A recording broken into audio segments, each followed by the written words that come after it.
शहर में एक कामयाब बिजनेसमैन रहता था। उसका नाम फहद था। पैसा, गाड़ी, बंगला, उसके पास सब कुछ था, मगर दिल में सुकून नहीं था। वो हमेशा मजीद कमाने की फिक्र में रहता। एक दिन वो अपनी पुरानी गली से गुजरा जहां उसका बचपन गुजरा था। अचानक उसकी नजर एक बूढ़े आदमी पर पड़ी जो एक छोटी सी दुकान चला रहा था। गौर से देखा तो वो इसका पुराना उस्ताद था। फहद फौरन उनके पास गया और सलाम किया। उस्ताद ने मुस्कुराकर पहचान लिया।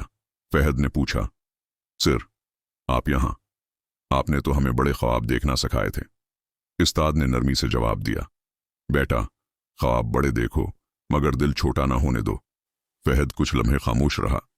फिर उसे याद आया कि एक वक्त था जब वो फेस भी नहीं दे सकता था और यही उस्ताद उसकी मदद करते थे, बगैर किसी को बताए। फहद की आंखें नम हो गईं। उसने कहा, सर, आपने मेरे लिए बहुत कुछ किया और मैं कभी लौटा ना सका।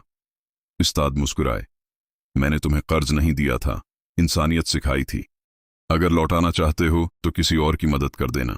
इस दिन फहद ने पहली बार सुकून महसूस किया।